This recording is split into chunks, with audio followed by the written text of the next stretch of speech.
কবিতা doctor Himanta Biswa Sarma, কবি কাব্যনীল।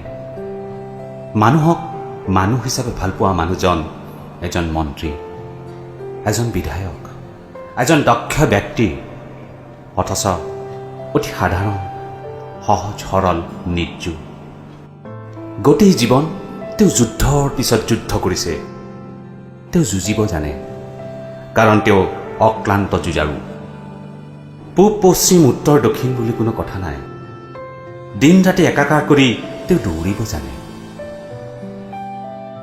বিশ্বৰ ভিতৰত অসমক তেওঁ ১ নম্বৰ কৰাৰ বাবে ৰ'দ বতাহ বৰষুণ পচন্দ ধুমুহা পাৰ হৈ তেওঁ দৌৰি ফুৰে। প্ৰতিটো দিনেই তেওঁৰ বাবে সুন্দৰ। কিছুমানে হাঁহে, কিছুমানে তাচ্ছিল্য কৰে, কিছুমানে অট্টহাস কৰে। সেইবোৰ তেওঁৰ বিষয় নহয়। তেওঁ অসমৰ মাটিৰ গুণ ভাল পায় আৰু আকাশ চাই অপেক্ষা কৰে এটা উজ্জ্বল সোণালী পোৱা। তেওঁ প্ৰতিদিনেই ঘোষণা কৰে, জীয়াই থাকিবলৈ ঘৰত থাকক, দূৰত্ব বজাই ৰাখক, হাত মুখ পৰিষ্কাৰ কৰক, মাস্ক পৰিধান কৰক। আৰু আমি মুক্তভাৱে বেমাৰৰ বীজাণু বিয়পাই সাধাৰণ মানুহৰ কথা চিন্তা নকৰি গাড়ীত ভৰাই কাপোৰ কিনিছোঁ, বজাৰ কৰি মানুহৰ মাজত ৰোগৰ বীজাণু বিয়পাই দিছোঁ। লকডাউন খুলিবলৈ বাইকত ৩জন বহি চিঞৰ বাখৰ কৰিছোঁ। ইজনে সিজনৰ হাতত ধৰি আড্ডা মাৰিছোঁ। পুলিচৰ কথা নুশুনি পিঠিত লাঠিৰ কোব খাই কাকতত বিৰূপ মত পোষণ কৰিছোঁ। মানুহজনক আমি মানুহ বুলি গণ্য কৰা নাই। তেওঁৰ কষ্টকৰ সময়, বিপদগ্ৰস্ত মানুহৰ প্ৰতি সহায়ৰ হাত, কথাবোৰ পাহৰি গৈছোঁ। তেওঁৰ ঘৰ পৰিয়াল ৰাতি টোপনি গৈছেনে? ল'ৰা ছোৱালীৰ লগত কথা পাতিব সময় পাইছেনে? কাইলৈ পুৱা তেওঁৰ যাত্ৰা ধুবুৰী নে শদিয়া? ৰাতি ২ বজাত হস্পিটেল যাবনে কোৱাৰেণ্টাইন চেণ্টাৰ যাব? কাৰ বাবে মানুহজনে মৃত্যু ভয় পাহৰি মানুহৰ মাজত থিয় হৈ আমাক বুজাইছে? কাৰ বাবে এই বিধ্বস্ত সময়ত বুকুৰ প্ৰতিটো পল ঘৰ আৰু পৰিয়ালৰ পৰা আঁতৰি আছে? এয়া কোনো ৰাজনীতিৰ মঞ্চ নহয়, এখন ভয়াৱহ যুঁজ, ভয়ংকৰ পৰিৱেশৰ মুখামুখি হোৱাৰ সময়। যি যুঁজ গোটেই বিশ্ব মানৱৰ।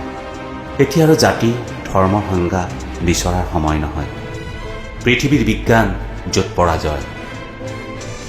তেওঁ ডাক্তৰ নাৰ্ছসকলক সাহস দিছে, মনোবল বঢ়াই তুলিছে, আৰু আমি সিহঁতৰ পিঠিত শিল দলিয়াইছোঁ।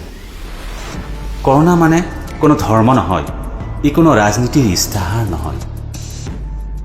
সকলোকে মৃত্যুৰ মুখলৈ লৈ যাব পাৰে, মৃত্যুৰ পিছতো যাক চুব দিয়া নহয়।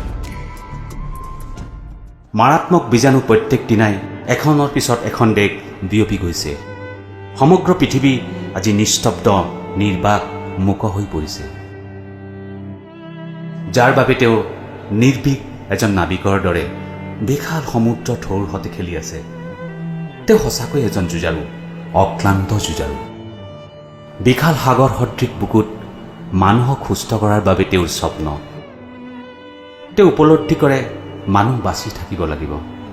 হাতজোৰ কৰি প্ৰাৰ্থনা জনাইছে, আপোনালোকে মানুহ হৈ জীয়াই থাকক, অমানৱীয় কাম নকৰিব।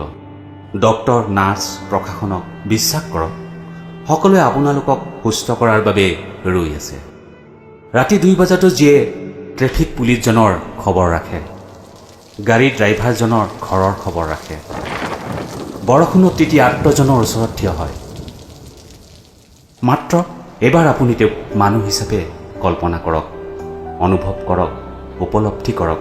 তেওঁৰ নাম ডক্টৰ হিমন্ত বিশ্ব শৰ্মা। কৰোণা মহামাৰী হয়তো এই সময়ত গুচি যাব, কাৰণ ধুমুহাৰ পিছত আকাশ সদায় ফৰকাল হয়। কিন্তু তেওঁৰ প্ৰতিটো কামেই এদিন ইতিহাস হ'ব। মানুহে স্বীকাৰ নকৰিলেও ইতিহাসৰ পাতত সোণালী আখৰেৰে লিখা থাকিব, তেওঁ যুগপুৰুষ, এজন মানৱতাবাদী, এজন দক্ষ ব্যক্তি, এজন বিধায়ক অথবা মন্ত্ৰী।